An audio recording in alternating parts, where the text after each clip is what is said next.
Assalamu alaikum, welcome everyone. Today we'll be speaking about a topic which is called post-operative delirium. That's called post-operative, right, delirium. First, before we dive into this, we need to really understand, we need to be 100% clear, crystal clear on what is delirium, right? What's the definition of delirium? Delirium is, we can define delirium as a neurocognitive syndrome. It's what? A neurocognitive syndrome. Is that right?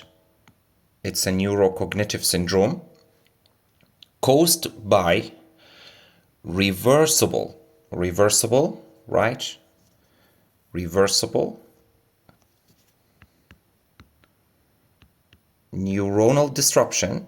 We need to think of it as it's a reversible condition, and it's an acute condition, acute reversible neurocognitive syndrome or condition that is fluctuating.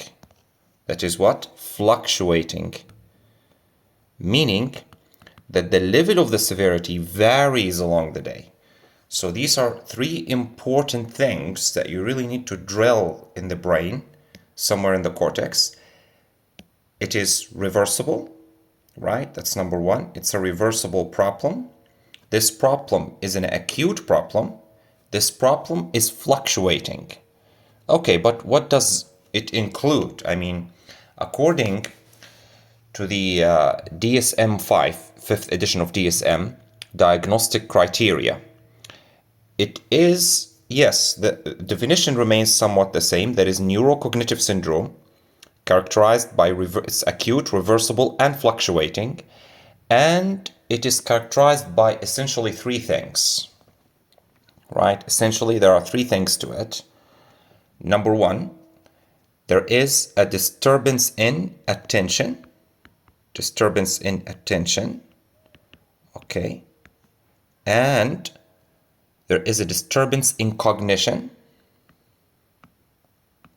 Disturbance in attention, disturbance in cognition, and a disturbance in awareness. What does this mean?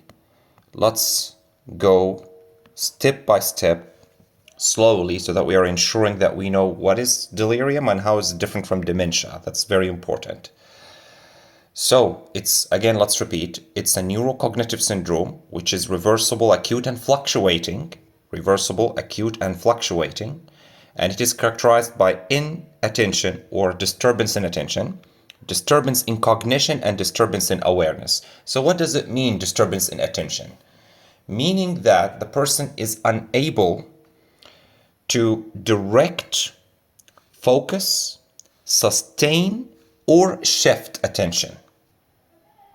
Unable to, number one, direct attention to something. And if that's happened, unable to focus it, unable to sustain it, and also there's difficulty in shifting attention. Let me give you examples. For example, the patient is easily distracted by irrelevant stimuli. Like if there's a noise in the background, they turn towards it and not turning to the important task or answering a question, right? They cannot maintain a focus on a question or conversation. They tend, you can lose them. You feel that you're losing them in the middle of a sentence, right? And they can also lose track of what's being said, meaning that they cannot sustain the attention, right? And sometimes they repeatedly ask the same question or forget the topic mid-stance. So you get the idea that there is, attention-wise, there's a problem, right? There's a problem in directing, focusing, sustaining, and shifting attention. That's number one thing. There is lack of attention or a problem in attention. There's also a problem in cognition, right? There's a problem in cognition. Cognition means what? Means there's problem with memory. There's a memory impairment, memory impairment. Is that right? Memory impairment. Patient have language difficulties. Speech is incoherent. Language difficulties. And also perceptual disturbance. What does this mean, perceptual disturbance? Perceptual disturbance. What does perceptual disturbance mean? It means illusions or hallucinations. For example, if the patient have some IV lines, they may think these are snakes, right? Seeing insects on the wall, seeing blood on the wall, whatever it is, right? Perceptual, right? Disturbance, meaning illusions and hallucinations. Problem with language. Patient is rambling, nonsensical, incoherent, using the wrong words or can't find words. Problems with memory. Patient cannot recall events earlier in the day. And there's also lack of awareness. Lack of awareness, like what? Like awareness to the environment and awareness to self. Patient may appear drowsy. Patient may not know where they are. Patient may do something that is inappropriate for the condition that they're in. For example, try to pull the lines or move while lines are attached to them, right? So they can also appear hyper alert without a stimulus present. Hyper alert. I will talk about this. This is called hyperactive delirium. Just give me a moment. So what does it boils down to? It boils down to the fact that it's an acute fluctuating, or let's do some kind of, you can say, comprehensive definition for delirium. Delirium is an acute, right, fluctuating, reversible neurocognitive syndrome characterized by impaired attention, cognition, and awareness. That's the full definition. Again, let me repeat it again. Delirium, it is a neurocognitive syndrome which is reversible, acute, and fluctuating, and it's characterized by lack of attention or problem with attention, problem with cognition, problem with awareness to the environment and self. Okay, how is it different from dementia? Dementia is not acute. Dementia is chronic, years and years and years. And it tends not to fluctuate significantly in one day, right? It does not fluctuate significantly in one day. It tends to decline.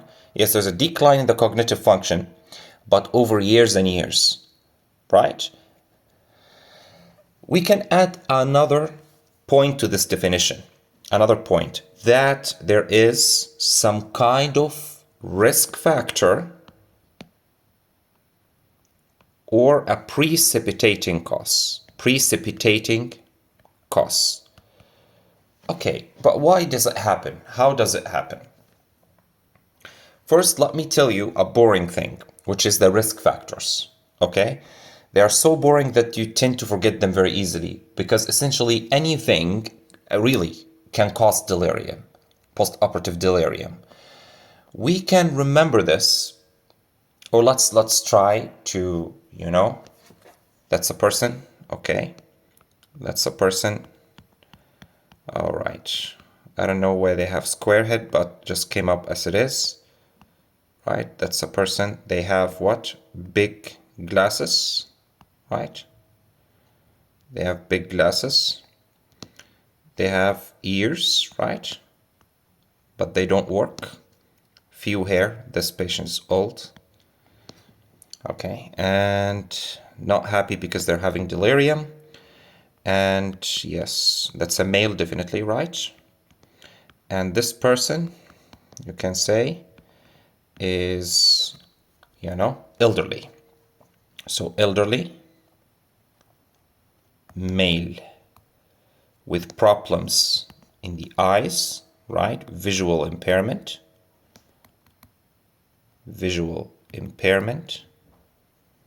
and hearing impairment. visual and hearing impairment. Elderly, usually the risk factor used is more than 65 years, all right? So elderly male, visual impairment, hearing impairment, they may have a problem in the brain, right? Such as, for example, traumatic brain injury, intracranial hemorrhage. They may have intracranial tumors or intracranial infections, right? They may have a problem with their thyroid gland, right? We go down to the thyroid. They may have hypothyroidism or hyperthyroidism. Both can contribute to delirium. Hypothyroidism or hyperthyroidism, right? That's an intravenous line, we can say. They may be receiving some drugs, right? Such as benzodiazepines, barbiturates. They may be receiving illicit drugs. They may be drinking some alcohol also. Here's a glass of wine. Alcohol, intoxication or withdrawal. Usually we're talking about withdrawal. Withdrawal. When someone withdraws from alcohol, there's something called alcohol withdrawal syndrome. And the most severe form of alcohol withdrawal syndrome is called delirium tremens. It's called what? Delirium. It's an emergency, delirium tremens. Why this happens? The patient appears very hyperactive, agitated, sweating, flushed, with a tachycardia and a hypertension. Why this happens? They're all like some sort of autonomic stimulatory features. The reason being is that it's very simple, right? It's very simple. In the brain, there's a balance, normally. There's a balance between stimulatory neurotransmitters and inhibitory neurotransmitters. The classical inhibitory neurotransmitter in the central nervous system is gamma-aminobutyric acid, GABA, okay? And stimulatory, like, for example, acetylcholine and glutamine, right?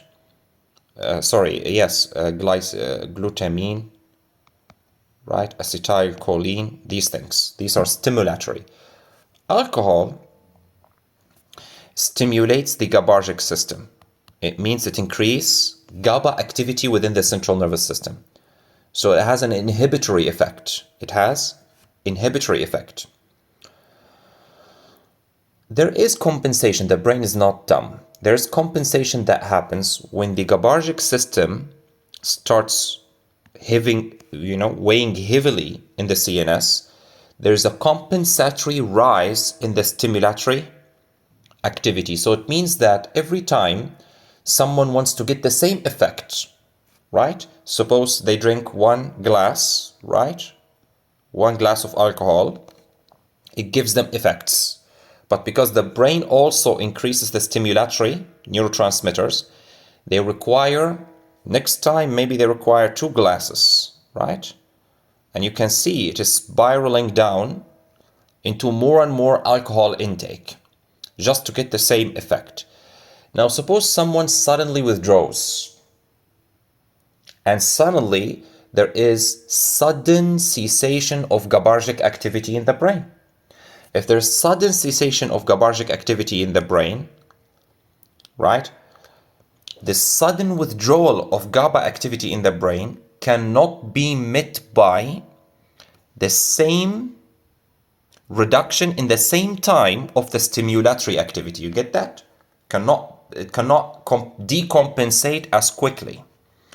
So the patient exhibits stimulatory symptoms. The worst of them, and the end of that spectrum, this is called delirium tremens. Delirium tremens. So it's a form of delirium, you can think of it. Also, it's a form of delirium, right? It can also be associated with respiratory problems, respiratory failure, pneumonia, infection, right? So we can say respiratory failure, atelectasis, also respiratory failure, atelectasis, right? Pneumonia, all can be precipitating factors for delirium. Also the heart, right? Myocardial infarction, arrhythmia, hypotension. Is that right? And there may be also problem in the gastrointestinal tract, predominantly constipation. Right? That's a common risk factor for postoperative delirium, constipation, or urinary retention, right? So we can also put the kidneys here, representing the urinary system. So we can say urine retention or urinary tract infections also can be there. UTI, right? Retention, all sorts of these things. In addition to this, there are still many more risk factors, right? Like, for example, someone who have metabolic, you can use metabolic for that. You can say metabolic, okay? So metabolic issues, like what? Like hyperthermia, right? Hyperthermia, T for temperature, or hypothermia. Hyper or hypothermia. Hypoglycemia.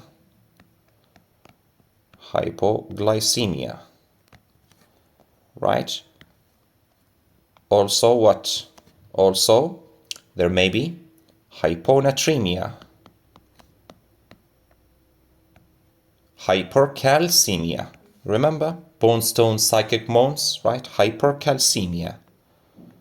So all of those, I put a mnemonic for that if you want.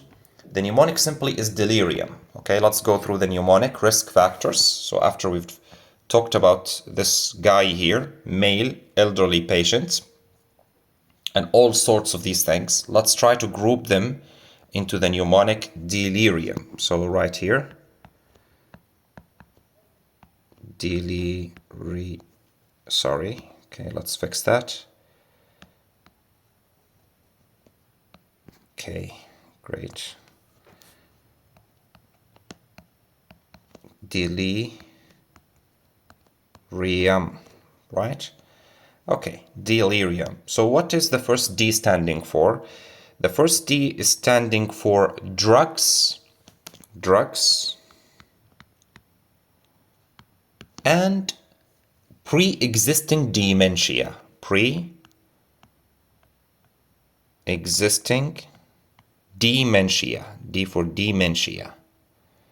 Those who have dementia already are at high risk of developing postoperative delirium.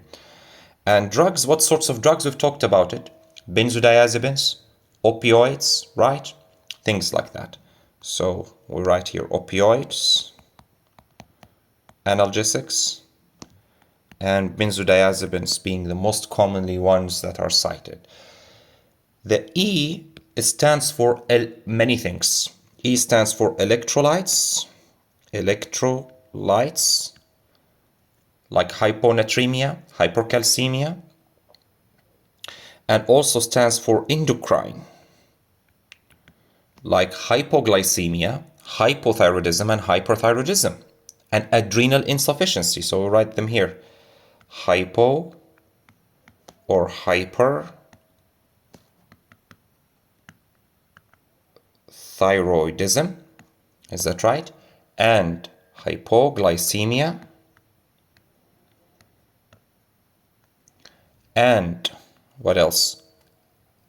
Diabetes, someone who's diabetic. Diabetes increases the risk, and adrenal insufficiency.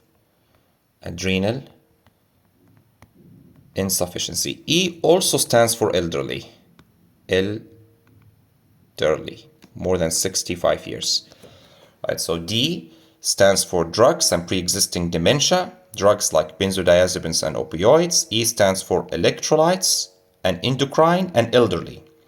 electrolytes, especially hyponatremia and hypercalcemia, but also problems with potassium and phosphorus can be there. And endocrine like hypo or hyperthyroidism, hypoglycemia, being diabetic, having adrenal insufficiency, and elderly more than 65 years. L stands for lack of drugs. Lack of drugs. What does this mean? Means, for example, alcohol withdrawal, delirium tremens, alcohol withdrawal, delirium tremens, right? And also lack of good analgesia, pain. Pain is a very important thing to address in the management of patients with postoperative delirium. You have to ensure that they are pain-free, right? You have to provide adequate analgesia, of course, non-opioid as much as possible, in order to relieve the pain, because pain is a very important precipitating factor for delirium, right? So alcohol withdrawal and pain.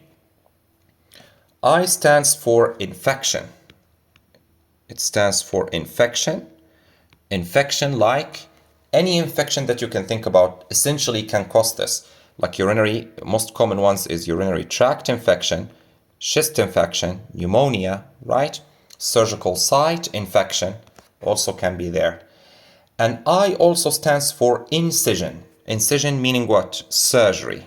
Incision stands for major surgery, especially orthopedic surgery. Major surgery and especially orthopedic surgery. The R stands for reduced sensory, right, input. Like what? Hearing aids, if the patient uses hearing aids or having poor vision, reduced sensory input was found to be related to postoperative delirium. And R also stands for reduced function. Reduced function, reduced organ function, like respiratory failure, right? Respiratory failure, like heart failure, like renal failure, right? Like liver failure. So organ failures generally. Well, that's not a liver, it looks more like a brain. Let's fix that. Let's make a nice liver. Yeah, now it looks more like a liver, but usually, yeah. So respiratory failure, heart failure, renal failure, liver failure, all of those. Reduced function and reduced sensory input. The next I stands for intracranial problem.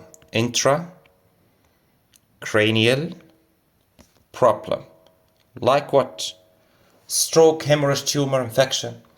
U stands for urine and fecal retention. Meaning what? Meaning constipation and urinary retention. M stands for myocardial.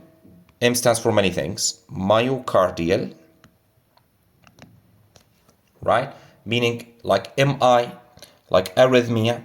And also it stands for circulatory, right? Myocardial, heart, so circulation, like there is hypotension, anemia, hypotension or hypertension.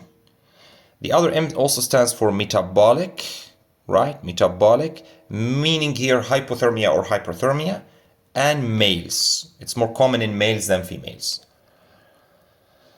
Okay, so remember, when you're stuck in the exam, especially the OSCE, you should think about this mnemonic, delirium.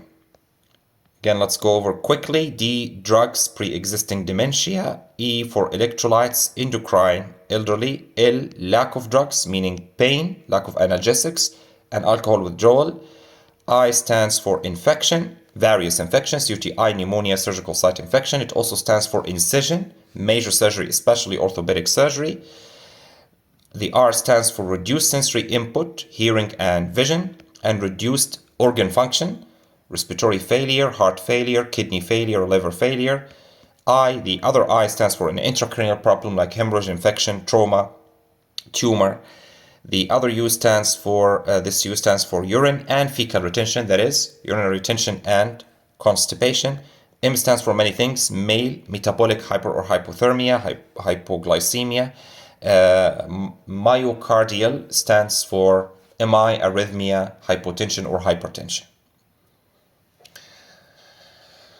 Okay, so as you can see, the causes are so diverse, and almost anything can lead to postoperative delirium. Almost anything that the patient can, atelectasis, whatever, respiratory, anything that can lead. But what's really causing it? I mean, what is the thing that alters brain function in such a way that the patient becomes having delirium? It's not known. Okay, it's not known. It's not fully understood. So when you talk about the pathophysiology, the first word you should say, it is not fully understood, but there are theories. There are theories based on observations. So the first theory is, so when you talk about, now we'll talk about what? Pathophysiology. Let's go to pathophysiology.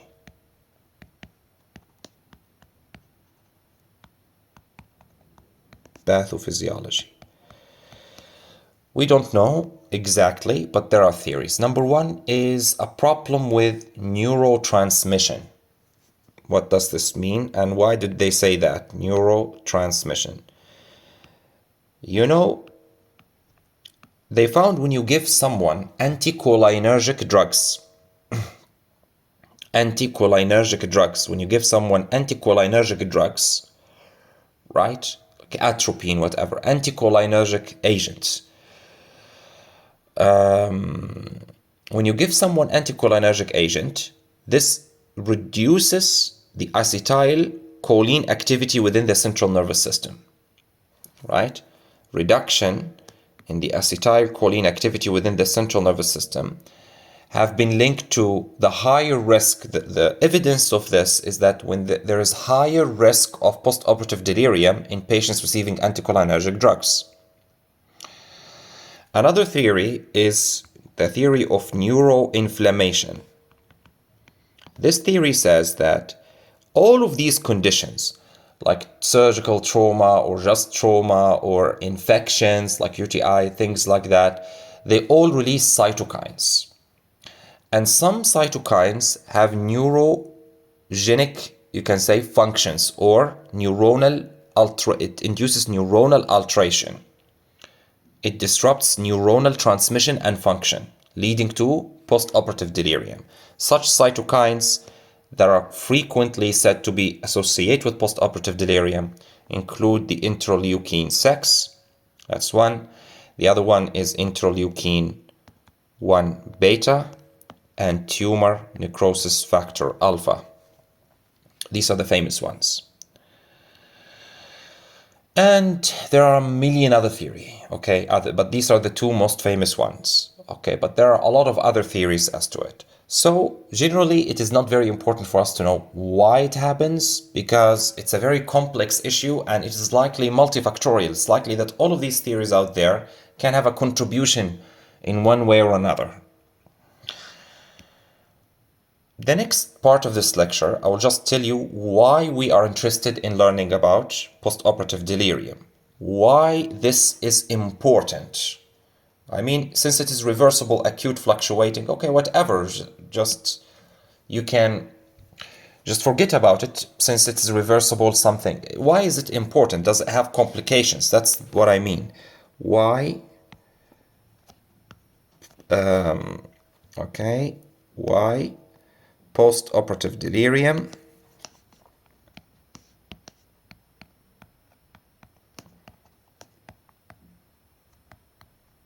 is important. It's important for very good reasons, okay? It's important for very good reasons. Reason number one is that they found that people who develop postoperative delirium are having higher chances in the future to develop permanent cognitive decline, that is dementia. So there's some relation to it. It is not really well established that people who are already having some degree of dementia, and then they are stressed by such risk factors that we've talked about, and this makes the monster come out. There is delirium coming out. right? It's not really known, but there is a good correlation between those who develop postoperative delirium and long-term cognitive decline, dementia.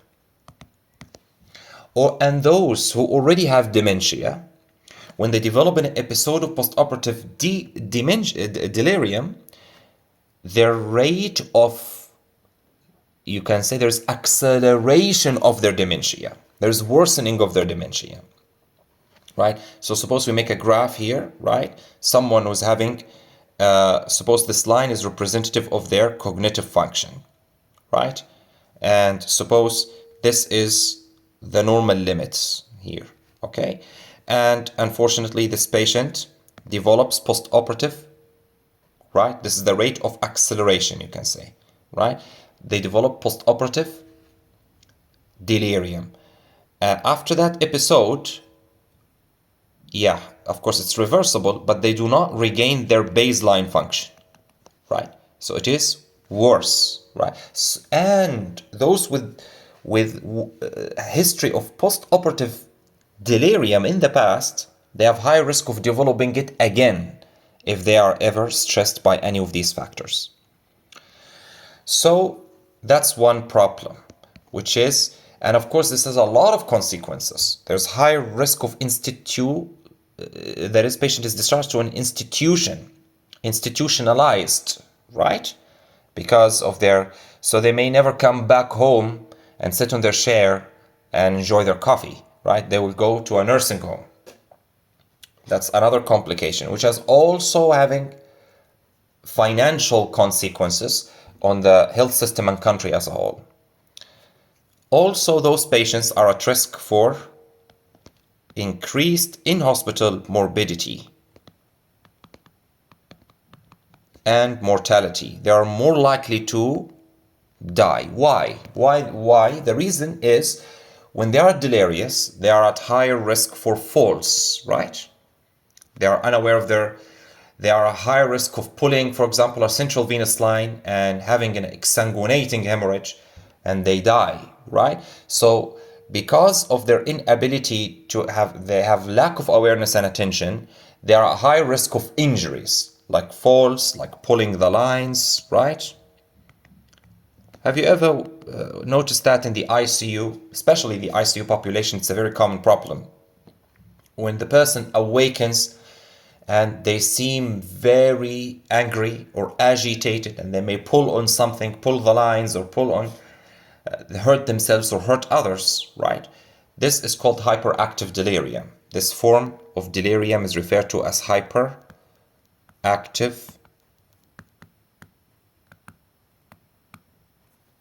delirium. Is that right? So, because they may have, but that's not all. That's not all. They may be so delirious that they are at higher risk of aspiration pneumonia. So they are at higher risk of infections and sepsis. They are at higher risk of pressure sores. If they fall, break a bone, they stay on the bed for a long time and they are immobile, they have high risk of developing pressure sores, and of course the complications of pressure sores, they may become infected, right? So that's the second problem, that they are at high risk of dying in the hospital, high risk of morbidity and mortality. Okay, the other problem is the costs. Since they have high risk of morbidity, high risk of complications, they will stay in hospital for longer time, right? And this of course, when they develop a complication, they need additional investigations, additional treatment, prolonged care, etc. This is more money, and healthcare costs will increase significantly. So it means if we can prevent this in some way, we will reduce the prospect or likelihood of future dementia in this patient, will reduce the likelihood of this patient being institutionalized in nursing home. We will reduce the likelihood of morbidity and mortality, and will reduce costs. So it's a win-win situation for everyone. Is that right? So it is, it's an important problem. It is an important problem for all of these reasons. Now, let's talk about, in the OSCE scenario, since we now know a lot about it, let's talk about how to diagnose delirium. What is the diagnosis? How to make a diagnosis, and how to take a history from someone like this. So the diagnosis is very simple. We need to use, right, the following criteria. A patient needs to fulfill the following criteria in the definition that we've talked about. There is a disturbance in attention. We'll just use it to revise the definition again. There's a disturbance in attention. There is inability to, reduced ability to direct, focus, sustain, and shift attention.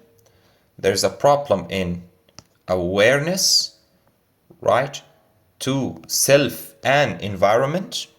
And there is a problem with cognition. Okay, so if you're able to demonstrate these three things, you're halfway through your diagnosis. There are additional things. It needs to be acute, right? It needs to be different from baseline function. It means that if someone who already having severe cognitive decline and function, pre-operatively already having this, if after the surgery it's the same, it means it's not pointing to postoperative delirium. Postoperative delirium need to be acute and need to be different from baseline function. Different from baseline function. Is that right? So there is a change from baseline attention and awareness and cognition. It fluctuates. That's another important thing for the criteria. There's fluctuation in the degree of lack of awareness, in the degree of lack of attention, in the degree of reduced cognition throughout the day. And from the history, and from the physical examination, and from the laboratory investigations and imaging investigations, there is an identifiable risk factor. The pneumonic delirium is somewhere there, right? The pneumonic delirium that we talked about, this patient may be having surgical site infection, this patient may be having aspiration pneumonia, this patient may be having constipation, maybe having retention, maybe having renal failure, liver failure, whatever. All of these things that we've talked about. So there is an evidence of a precipitating condition or history of substance use or substance withdrawal, like alcohol. So that's it. That's a diagnosis, very simple, which is basically clinical with some, you can say, sometimes laboratory investigations may be helping, but it's mainly a clinical diagnosis. You have to show it's an acute fluctuating neurocognitive syndrome characterized by problem with attention, awareness, and cognition. All right. Now let's go to the OSCE scenario. How to take history, because they may tell you this patient after the surgery or before they have been developing, you can say, confusion or whatever. They may be disoriented. Take history, right? So, of course, when you first talk to the patient, a patient who's being confused and not oriented, they may not give reliable history. So you should always along the lines say that you want to take what's so-called collateral history, meaning history from someone else that can point to this problem. Collateral history, right? Collateral history from the nurse, collateral history from a relative that are taking care of them, collateral history from someone who is related with the patient. And in this history, you should focus upon the acute nature of the condition, right? Is it acute problem? Did the patient deteriorate just recently? Asking about asking about pre-existing mental state of the patient. Was the patient like this always, or just a new problem, right? And taking collateral history is very important also. That is reviewing the drug chart of the patient, right? The patient may be reviewing the examination notes. Patient may be having something, reviewing previous investigations or previous imaging studies. So when you start the history taking, it's very simple. You will start with introducing yourself to the patient or the caregiver, right? Introduction. The introduction should say, like, for example, my name is, I don't know, Mike, Muhammad, anyone, right? And you should state who you are and your role. So you say, my name is Muhammad, for example, and I am one of the doctors working here. Stating your role, for example, I'm the core trainee, I'm the specialist trainee. The patient needs to know who you are, right? That's the first thing. Simple, right? And you should confirm your patient's identity. So after you've introduced yourself, you should confirm to the patient, right? You should confirm that you have the right patient. So confirm patient name, date of birth or age, doesn't really matter. It's better to say age because you don't have to go through the math of date of birth. Patient was born in 1974. You have to do the math like how old are they? So that's a waste of time. So just say what is their age, right? Can I please confirm your name and age, right?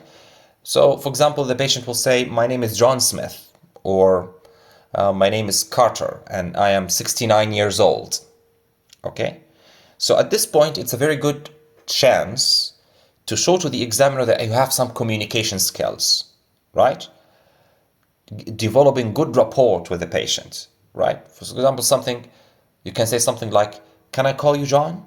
It's very nice. Examiners like this, okay? So it's like building relationship with the patient early on in this discussion, right?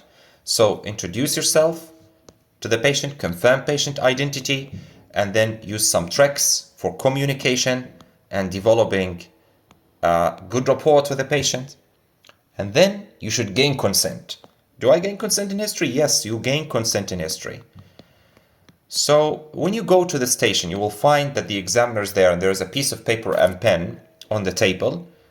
And these are there for a reason. These are there for you to write. And it's okay. Some people think if I write, it's cheating. It's not cheating. It's okay. Okay, you can write with a paper and organize your thought. But you should tell this to the patient. So you'll say, for example, I'll be asking you a few questions about your recent condition, John. And I'll be writing down this piece of paper just to organize my thoughts. Is that all right with you, John? Right? So you've asked permission to talk to the patient and you've asked permission to write on the piece of paper.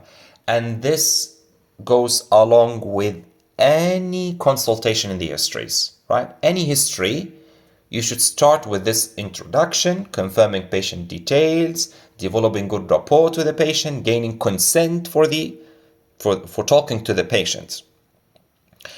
If the patient is in pain or something, you should ask the patient, are you comfortable enough to continue talking? That's very nice of you, right? So you're understanding that this patient is in pain and the patient may not be comfortable enough or wanting to talk with you, right?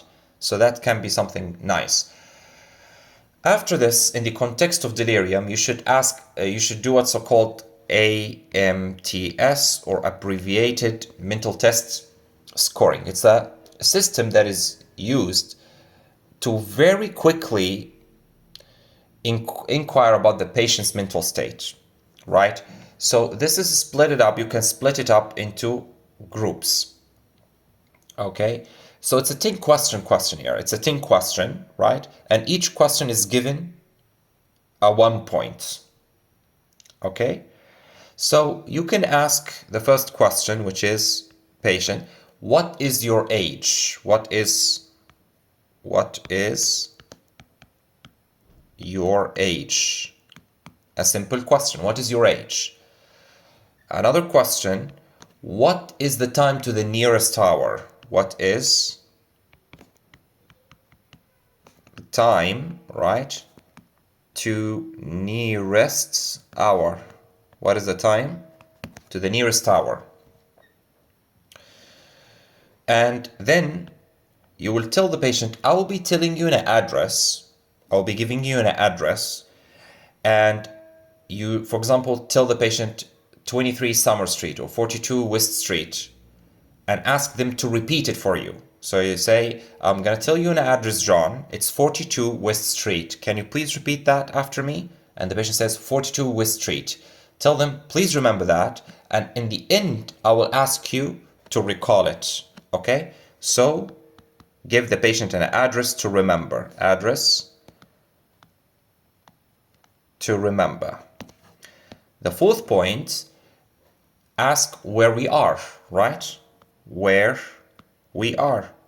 What's the name of this place that we are in right now? Then ask the patient to recognize, right? Recognize two people. Like, for example, what's my job? And what's the job of this person next to me? You can point to the examiner or nurse or someone, right? So ask the patient to identify two people. The sixth question, all right, you can ask the patient, what year is this? What year is this? Right? So I've asked about the year.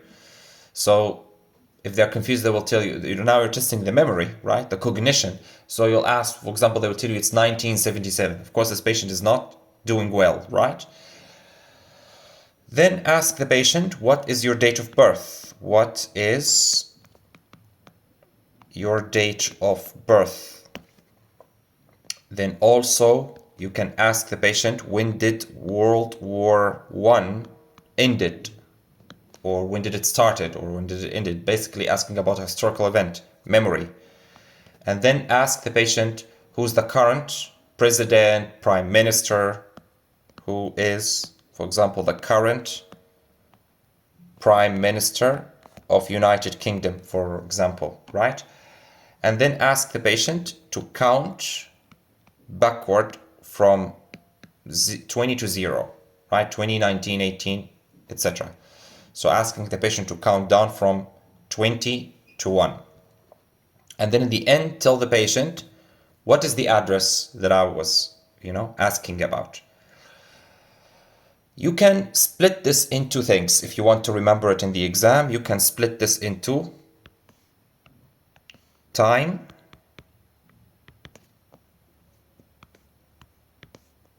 right? Person, right? Place,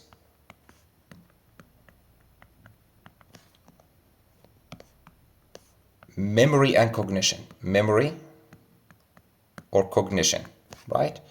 So time, you'll ask the patient, what is the time to nearest hour, right? What year is this? This is asking about time, right? What is the time to the nearest hour? What is the year right now? Person, the patient himself and others. So what is your age? What is your date of birth, right? Who is me, your job, and the other person. Ask to identify two people, right? So you finished how many questions? 1, 2, 3, 4, 5 questions. You still have 5 things more. Place, right? So you should ask the patient where we are. So this is 6 questions. And then memory. You will do the address thing, right? Address. And also asking the patient about World War I, asking about the prime minister, asking the patient to count backward, right, from 20, and then finally asking about the address. So how many questions did we cover with this trick? 1, 2, 3, 4, 5, 6, 7, 8, 9, and 10, right? So that's something you can divide it split it in the exam like this so that you can't forget. Time, person, place, memory. So how to interpret if the score is 6 or less. Okay, if the score, right, is 6 or less, this patient have delirium or dementia. Delirium or dementia. So it's not specific for postoperative delirium, but this suggests that this patient has some kind of impairment, definitely, right? So if that's the case, if the score is 6 or less, you should tell to the examiner that you want to do what's called a mini mental state examination. It's a much more detailed examination, right? It's called mini-mental. Usually there isn't enough time to do this in the exam, mini-mental tests. So you should, if the score is 6 or less, you should tell the examiner, at this point I should be performing a mini-mental state exam, but I will first inquire about risk factors. So it means that it doesn't end here. It doesn't end by just performing AMTS or mini-mental or, right? It needs to include a systematic review from head to toe about the patient, right? To cover all of these causes that we did in delirium mnemonic. A systematic review: headache, blurring of vision, skin rash, cough, wheeze, palpitations, constipation. When did you first? When was the last time you opened your bowel? When did the last time you went to pass urine, or you can see waterworks, whatever, it doesn't matter much. And you can say fever, chills, night sweats, all of these things. A full systematic review. And a past medical history, because remember, if the patient have pre-existing hyperthyroidism or hypothyroidism or diabetes or hypertension, there is higher risk of developing postoperative delirium. If they have problem with respiratory system, renal functions, they also past surgical history. Recently, if the surgery is, the more major is the surgery, the more severe it is and the higher likelihood of having postoperative delirium. Past surgical history. So we go through systematic review, past medical history, past surgical history, and remember drug, right? Someone who has been receiving opiates, has been receiving benzodiazepines, of a higher risk, and definitely social history, especially focusing on alcohol. If the patient is drinking alcohol, and when was the last time they took alcohol? Because alcohol withdrawal usually can occur within 4 hours or so, 4 hours or more usually around that time from withdrawal. So you should ask about these things. So basically you'll continue the history normally like any other history after the AMTS, and then you should do the mini-mental. The mini-mental, I will put it in the sheet. It is very boring to talk. There's nothing to explain actually in it. It's just scoring system that you have to fill, right? But it's more detailed. For example, when you're asking about the time, right, factor, let me just give you an idea about it. When you're asking about the time, you're just not asking simple question. You're asking what is the year, what is the season, what is the date, what is the month, what is the day. If you're asking about the place, which country, which county, which town, which hospital, which floor, right? So you are more detailed in this. You can find it in the notes, okay? And the interpretation, so it's a 30-point actually. Mini-mental state examination is 30 points. If it is from 24 to 30 points, it's normal. If it is from 20 to 23, this is mild. If it is from 10 to 19, this is moderate. 0 to 9, this is severe. Okay? Good. So now let us jump into the treatment for postoperative delirium. The treatment of postoperative cognitive dysfunction, postoperative delirium, treatment, right? So actually there is, of course, when the examiner asks this, you should just tell them, after taking proper collateral history, reviewing the patient's notes, including drug charts, fluid charts, and recent investigations, I would like to conduct a full and thorough clinical examination in order to orient or guide my management. So there are 3 basic things that you need to be aware in this management. Managing the underlying costs, management, identification and management of underlying costs. Is that right? Identification and management of the underlying costs. Number 2, non-pharmacological management. Non-pharmacological management and pharmacological, right? Pharmacological management. pharmacological management. Now, of course, identifying and managing the underlying cause. Basically, when you take the history and when you take a full clinical examination, you will narrow your differential diagnosis. Suppose the patient have symptoms of cough and wheeze, you should think about respiratory tract infection. If the patient has a pre-existing history for diabetes, you should review the insulin regimens that they're taking. They may be developing hypoglycemia, or they may have manifestations of that, right? Such as adrenergic manifestations, tremors and sweating and slurred speech, etc. Those things. And basically, it will actually, because the differential is very broad, when it is narrowed down by a proper history taking and examination, you will be more focused as to the investigations that you will ask for. So, for example, we may do some biochemical investigations, like a full blood count, because patients may be anemic, right? And that can be contributing. A WBC count could be elevated, and that could trigger an underlying infection, like a UTI or a chest infection. Urea and electrolytes, because renal failure and some electrolyte disturbances has been associated, like hypercalcemia, hyponatremia, and etc. CRP as an inflammatory marker, right? Liver function tests in order to see, because some people with liver dysfunction, they can develop this problem. And an ABG, because a respiratory failure can be the reason.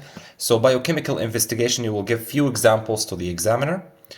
And of course, there are imaging investigations that may be ordered, such as a CT scan or a chest X-ray for possibility of chest infections.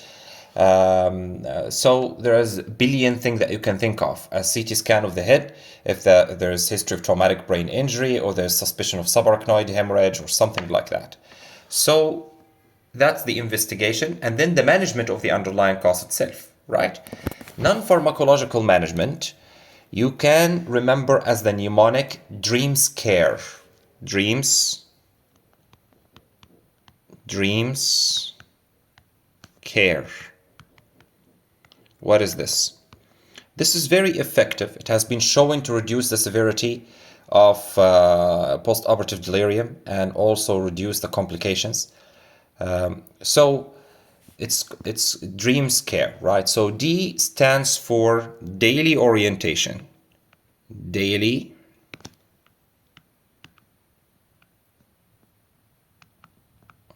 orientation. Daily orientation means using an orienting communication, orienting the patient about time, about place, about the reason for admission, about the people surrounding them, regularly reminding them of the date and the schedule, and involving familiar faces, family, right? So daily reorientation of communication. That's very helpful. The R stands for restoration of sleep-wake cycle. I didn't mention this in the risk factors, but disturbances in the sleep-wake cycle has been shown to be linked to postoperative delirium.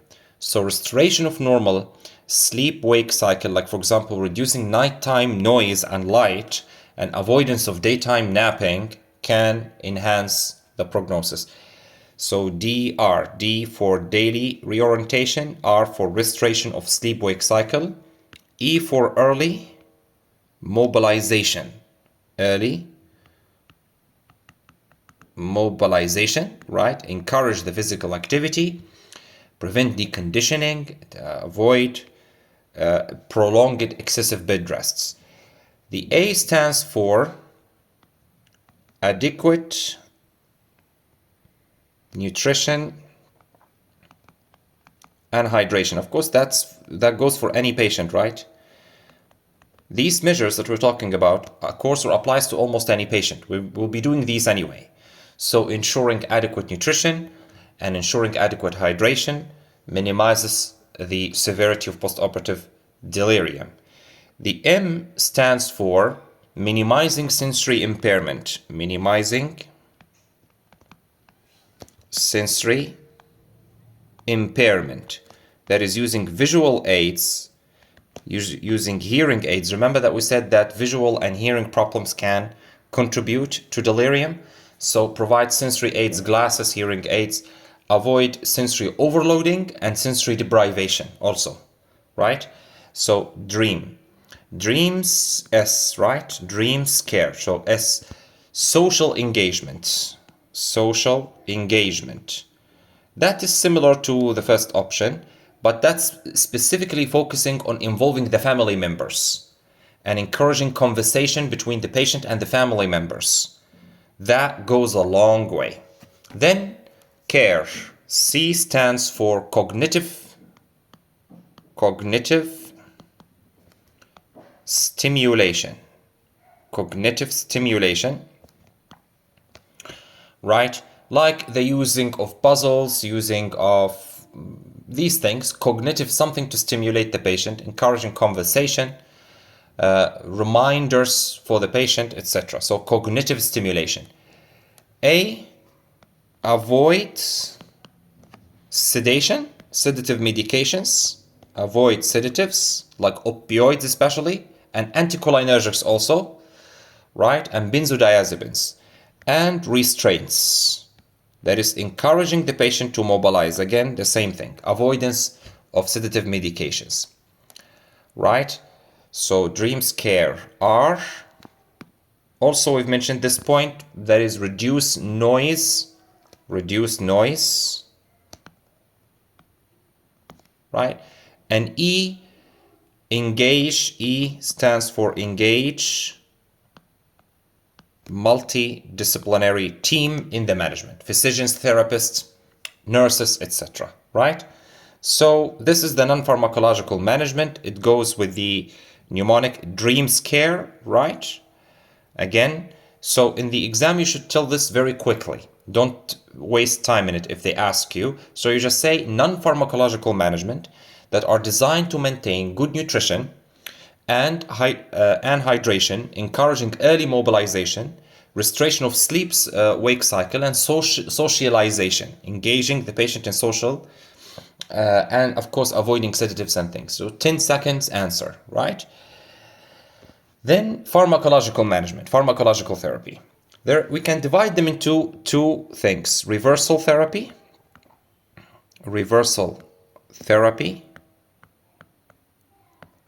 right? And that is therapeutic. What is the meaning? Reversal therapy, if the patient is on opioids, right? On benzodiazepines, on anticholinergics, these drugs that we always mention in this lecture that they are associated with postoperative delirium, opioids, benzodiazepines, and anticholinergics, use drugs to reverse them, right? So opioids, we may use naloxone if the patient develops severe delirium. Naloxone. Benzodiazepines, we use flumazenil. Anticholinergics, we use physostigmine, right? So reversing the drugs that may be causing delirium. And therapeutic, there are two drugs that we are going to talk about. Haldol, that is haloperidol. The famous name is Haldol or haloperidol, right? Antipsychotic drug. Haloperidol was shown to shorten the severity of episodes of delirium, but it did not prevent it or change the incidence, that it is not adequate for prophylaxis, right? So that's important to know. Not good, right, for prophylaxis. That's very important. It isn't good for prophylaxis. Haldol or haloperidol is not good for prophylaxis. But once patient is already developing POD, postoperative delirium, haloperidol reduces the severity. The better drug is called dexmedetomidine. Let me write it. Funny name. Dexmedetomidine is good as prophylactic agent. It's good as an adjunct to general anesthesia. It means that dexmedetomidine, really thumbs up to this drug. Dexmedetomidine is used intraoperatively as an intraoperative infusion of dexmedetomidine adjunct to general anesthesia. If the patient is high risk, elderly, whatever the risk factors, use dexmedetomidine for prevention, right? So it greatly reduces the incidence of postoperative delirium. And also, not only that, if postoperative delirium occurs, it greatly reduces its severity, right? So dexmedetomidine, nice, very nice drugs for prophylaxis. Haldol, not so much for prophylaxis. Is that right?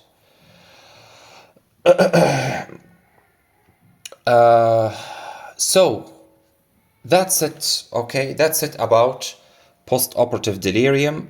Let me know in the comments section. Did you like this? And tell me anything, any question that you have about it will be great. I remembered something just before I end this lecture. I remembered something. Remember when we were talking about the complications or long-term sequelae of postoperative delirium, that the patient may be institutionalized, the patient may have further cognitive decline, right? There is increased risk of morbidity and mortality. There's also risk of PTSD, right? Of course you heard about this, PTSD, which is post-traumatic stress disorder. Post-traumatic stress disorder and depression are higher in patients who develop postoperative delirium. All right? Okay, so thank you so much everyone and best of luck.